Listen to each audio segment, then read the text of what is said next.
Good morning, students. In our previous class, we will be discussing what is present tense and past tense and their types. Today again, we are going to discuss our next tense, that is future tense. You all know what is future tense. In future tense, we will be talking about the future. अगर लेकिन हम general science की बात करें तो future tense जैसा तो कोई टेंस होना भी नहीं चाहिए. क्यों?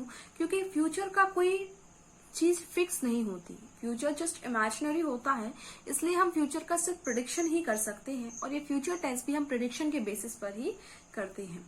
ठीक, तो आज हम फ्यूचर टेंस पढ़ने जा रहे हैं. Today we will be discussing about the future tense. Future tense means the things जिसके बारे में हम फ्यूचर की बात करते हैं. जब हम फ्यूचर की कोई बात करते हैं तो वो किस में आती है? फ्यूचर टेंस में आती है. तो जैसे कि हमने प्रेजेंट टेंस और पास्ट टेंस के टाइप्स पढ़े थे. Each are having 4 types. Simple tense के भी 4 टाइप थे और पास्ट टेंस के भी 4 टाइप थे. In the same way the future tense is also of 4 types.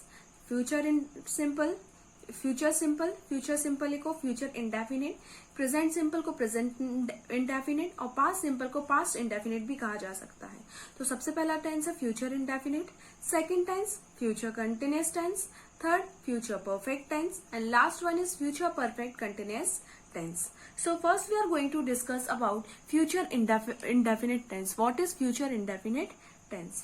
तो इसका फॉर्म क्या होता है? Subject, will, shell plus verb का फर्स्ट फॉर्म और ऑब्जेक्ट. फ्यूचर टेंस का फॉर्म क्या होता है? Subject, will, shell plus verb का फर्स्ट फॉर्म प्लस ऑब्जेक्ट. ये हमने आपको अपनी पहली क्लास में बताया था कि व्हाट इज सब्जेक्ट. जिस पर्सन के बारे में हम बात कर रहे हैं वो कौन होता है? सब्जेक्ट. अब ये देखिए हम विल कहाँ लगाएंगे और शैल कहाँ लगाएंगे. विल हमेशा लगाया जाता है सेकंड और थर्ड पर्सन के साथ और शैल हमेशा लगाया जाता है फर्स्ट पर्सन के साथ. वैसे तो आजकल मॉडर्न इंग्लिश में अब जो हम इंग्लिश यूज करने लगे हैं उसमें विल और शैल जैसा ऐसा कोई रूल नहीं है. हम जनरली भी इनको एक्सचेंज कर लेते हैं, लेकिन अगर हम ट्रेडिशनली या बेसिक रूल से बात करें तो फिर हम ये विल और शैल को इस तरीके से डिफरेंशिएट कर सकते हैं. अब फर्स्ट पर्सन क्या होता है? जो बोल रहा है. जैसे right now I am talking to you और मैं बोल रही हूं तो हम क्या हो जाएंगे अभी? First person. I am talking to you, मैं आपसे बात कर रही हूं. अगर हम किसी एक सिंगल पर्सन से बात कर रहे हैं तो वो क्या हो जाएगा? Second person. अब हम दोनों मिलकर किसी जिस पर्सन के बारे में बात कर रहे हैं तो वो कौन हो जाएगा? Third person. मान लीजिए मैं किसी एक से बात कर रही हूं तो वो क्या हो? हम हो गए first person, he is second person और हम श्याम के बारे में बात कर रहे हैं तो श्याम कौन हो जाएगा?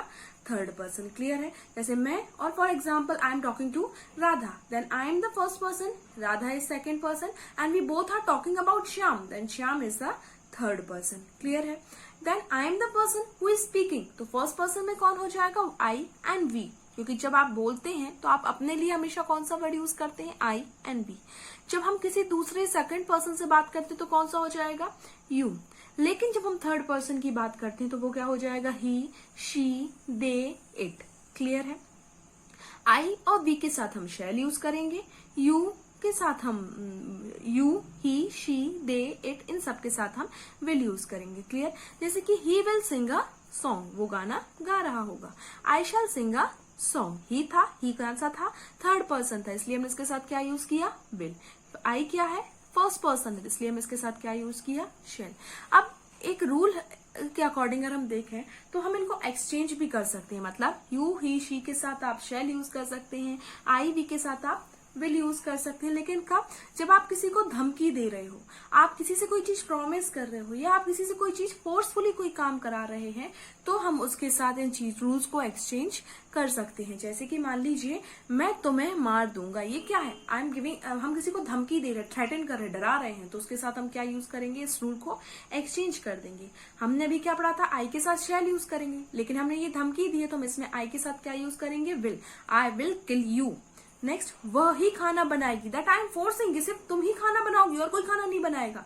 आई am putting force on someone, that तो फिर हम इसके साथ रूल एक्सचेंज कर देंगे, she shall cook the food. लेकिन अगर जनरली हम बोल दें कि तुम खाना बना दो तो वो जनरली हमने ऐसे बोला है तो उसके साथ क्या आ जाएगा? She will cook the food, वो खाना बना देगी. क्लियर है? एक चीज और याद रखिए. मान लीजिए मैंने बोला आई शैल कुक, या हमने किसी भी चीज के लिए बोला I will sing a song. I shall sing a song, मतलब I shall sing a song. ये जनरल रूल था कि आई के साथ हमने शैल लगा के बोला था सिंग अ सॉन्ग, मतलब ये हमारी मर्जी है कि हम गाना गाएं या नहीं गाएं। बोल दिया है हमने, लेकिन मान लो उस दिन हमारा मन हुआ नहीं, हमने नहीं गाया, तो कोई हमें जबरदस्ती नहीं बोल सकता कि नहीं तुम्हें गाना गाना पड़ेगा। लेकिन अगर हम ये बोल दें आई will sing a song, that means ये कंफर्म हो गया कि ऑन दैट डे चाहे कोई भी सर्कमस्टेंसेस क्यों ना हो, मैं तो गाना गाऊंगी ही।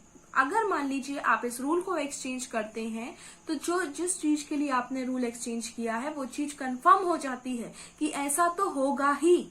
लेकिन अगर आपने उस चीज के साथ वो रूल एक्सचेंज नहीं किया, अकॉर्डिंग टू द रूल आपने शैल और विल लगाया है, दैट मीन्स वो काम आप फ्यूचर में कर भी सकते हैं और काम नहीं भी कर सकते हैं। ये डिपेंड करेगा अकॉर्डिंग टू द सिचुएशन, जो भी उस दिन की सिचुएशन होगी उसके अकॉर्डिंग हम काम करेंगे। ठीक है, जैसे कि he will play a match, वो मैच खेलेगा। लेकिन मान लो he will play a match tomorrow, अब कल वो मैच खेलेगा। अब कल उसका मन नहीं हुआ, वो कहीं और चला गया, नहीं खेलना भैया हमें, ठीक। लेकिन तो ये उसकी मर्जी, हम कुछ बोल नहीं सकते। लेकिन हम ऐसे बोले ही शैल प्ले अ मैच, मतलब अब वो मैच खेलेगा ही, चाहे कोई भी सर्कमस्टेंसेस आए, लेकिन वो तो मैच खेलेगा, ये कंफर्म हो गया है। क्लियर है? ठीक, तो आई होप आपको ये चीज क्लियर हो गई होगी कि हम विल और शैल का किस तरीके से यूज करेंगे। नेक्स्ट आता है फ्यूचर कंटिन्यूअस टेंस। जैसे कि हमने आपको पास्ट टेंस और प्रेजेंट टेंस में बताया था कि अगर कंटिन्यूअस आया है तो आपको कुछ नहीं सोचना है, वर्ब के साथ आईएनजी फॉर्म लगाना है। तो इसमें भी ऐसे ही करेंगे हम। कंटिन्यूअस आया इसलिए हम वर्ब के साथ कौन सा फॉर्म लगा देंगे, आईएनजी, और हमारा फॉर्म क्या हो जाएगा, subject will shall be, verb के साथ आईएनजी और ऑब्जेक्ट। विल और शैल का रूल हम आपको ऑलरेडी बता चुके हैं। उसके बाद आपको बी लगाना है, वर्ब के साथ ING and object. He will be writing, वो लिख रही होगी। I shall be teaching the childrens, मैं बच्चों को पढ़ा रहा होऊंगा या मैं बच्चों को पढ़ा रही होंगी। क्लियर है?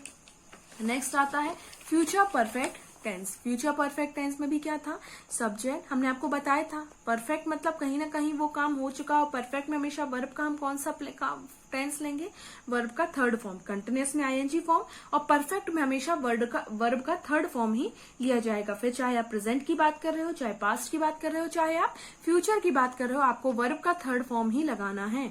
Subject will shall have plus verb का थर्ड फॉर्म और object. He will have played, I shall have cooked the food. And next is the future perfect continuous tense. अब इसमें फिर से देखिए, परफेक्ट और कंटिन्यूअस को मिला दिया। विल और शैल आ गया और हैव किसका, परफेक्ट का, और वर्ब का आईएनजी फॉर्म आ गया कंटिन्यूअस का। लेकिन जब हम परफेक्ट कंटिन्यूअस की बात करते हैं तो हम टाइम को डिनोट करते हैं सिंस और फॉर के साथ, ठीक। लेकिन इसमें हम सिंस और फॉर के साथ, तो इसमें क्या आ जाएगा, फ्यूचर परफेक्ट कंटिन्यूअस टेंस में। अब हम आपको ऑलरेडी बता चुके हैं कि सिंस का यूज कब करते हैं, हमारे फॉर का यूज कब करते हैं, ठीक है। जैसे कि सिंस की यूज कब करेंगे, जब हम पॉइंट ऑफ टाइम की बात करते हैं, और फॉर का यूज कब करेंगे हम, जब पीरियड ऑफ टाइम की बात करते हैं। लेकिन एक चीज याद रखिएगा, सिंस का यूज हम कब करते हैं, पास्ट और प्रेजेंट टेंस में। लेकिन अगर हम फ्यूचर टेंस की बात करें तो फ्यूचर टेंस में हम सिंस यूज ना करके फ्रॉम यूज करते हैं। क्यों यूज करते हैं, क्योंकि सिंस मतलब वो चीज डेफिनेट है, फिक्स है, मतलब ऐसा हुआ फिक्स है। लेकिन अगर हम फ्यूचर की बात करें तो फ्यूचर कभी भी फिक्स नहीं होता, फ्यूचर चेंज हो सकता है। इसलिए हम फ्यूचर टेंस में सिंस का यूज ना करके फ्रॉम का यूज करेंगे, क्योंकि फ्यूचर में आप किसी चीज को फिक्स नहीं बोल सकते कि ये चीज तो फिक्स होगी। और फॉर का यूज हम कब करते हैं, जब हम पीरियड ऑफ टाइम की बात करते हैं तो हम किस चीज का यूज करते हैं, for. She will have been talking since morning, she will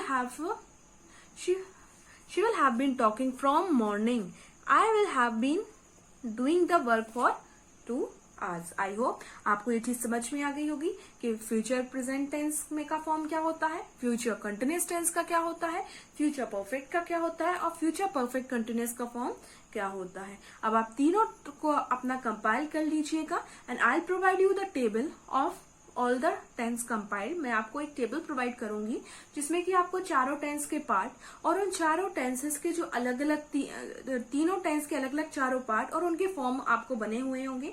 आप एक ग्रामर कॉपी में अपना ये जो टेबल है वो प्रॉपर तरीके से ड्रॉ कर सकते हैं। Okay, thank you.